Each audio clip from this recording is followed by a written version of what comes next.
নটি আমেরিকা বুঝেন, পুরো নটি আমেরিকা হয়ে গেছে এই জায়গাটা। মানে লাইভ যে এরকম নোংরামি মানুষ করতে পারে এটা আসলে মানে পুরো। তো আমরা যারা মেয়ে মানুষরা দোকান করতে আসতাম, আমাদের সেক্সুয়াল হ্যারাসমেন্ট থেকে শুরু করে সব ধরনের হ্যারাসমেন্টের শিকার হইতো। মানে গাঁজা সেবন মুক্ত মঞ্চে করা যায় এরকম একটা সিচুয়েশন। কারণ ঢাকার সরোয়ার্দী উদ্যান এটা কিন্তু খুবই জনপ্রিয়, কিন্তু এখানে কিন্তু ফ্যামিলি নিয়ে আসা যায় না। তো আমার নিজেরই এখানে একটা দোকান ছিল, আমার দোকানটাও কিছুক্ষণ আগে ভাঙা হয়েছে। আমার মনে হয় এখানে যে মানে এই যে অভিযানটা হয়েছে এটা একদমই পারফেক্ট, মানে একদমই ঠিকঠাক আছে, মানে এটা দরকার ছিল।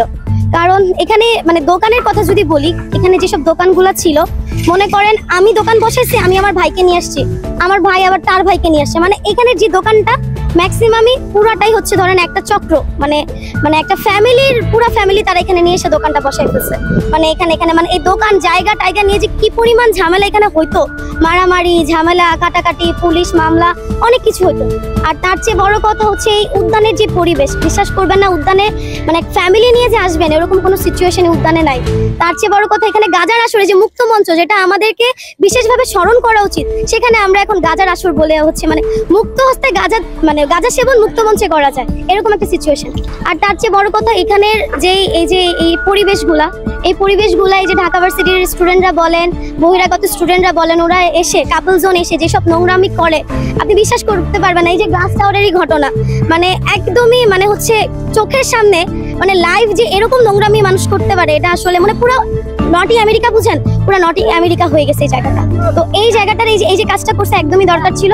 কারণ ঢাকায় ঢাকা শহর এত বেশি গাড়ি হয়েছে, তো আমার মনে হয় যে একটা প্রাণ কেন্দ্র, মানে একটা মন খুলে যে একটা নিঃশ্বাস নিব ওরকম একটা জায়গা দরকার।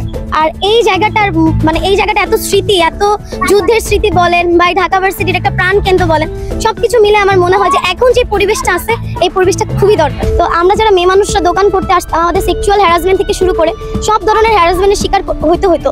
আমরা ওইগুলা মেনে নিয়েও অনেক সময় করতাম, অনেকে করতে পারতো না, চলে যাইতো। আমার মনে হয় যে এখানে আর দোকান না দেওয়াটাই উচিত, মানে এই পরিবেশটাকে একটা সুন্দর মনোরম পরিবেশ করা উচিত। রমনাকে এখন যেরকম করা হয়েছে ওরকম করা উচিত। অপকর্ম আমি বলি ভাই, অপকর্ম যদি গাঁজা খাওয়ার কথা বলে, আপনি এসে দেখবেন ম্যাক্সিমাম ঢাকা ভার্সিটির স্টুডেন্ট। আপনি এই যে কাপল জোনে যে সমস্যাগুলো হয়, আপনি এসে দেখবেন ম্যাক্সিমামই ঢাকা ভার্সিটির স্টুডেন্ট। এখানে কিন্তু বহিরাগতরা এসে এসব করার সাহস খুব কম দেখায়, বহিরাগত সেভাবে আসে না। আবার দেখা গেছে তাদেরকে দেখে উৎসাহিত হয়ে বহিরাগতরা ঢুকে। মূল সমস্যা কিন্তু তারাই, ঢাকা ভার্সিটির স্টুডেন্টদেরই কিন্তু মূল সমস্যা। ইতিহাসের অনেক কিছু সাক্ষী আছে, যুদ্ধের অনেক বিষয়গুলো আছে, তো এগুলোকে সুন্দর করে সংস্কার করে ফ্যামিলি নিয়ে যেন আসা যায় ওরকম একটা পরিস্থিতি তৈরি করা। কারণ ঢাকার সরোয়ার্দী উদ্যান এটা কিন্তু খুবই জনপ্রিয়, কিন্তু এখানে কিন্তু ফ্যামিলি নিয়ে আসা যায় না।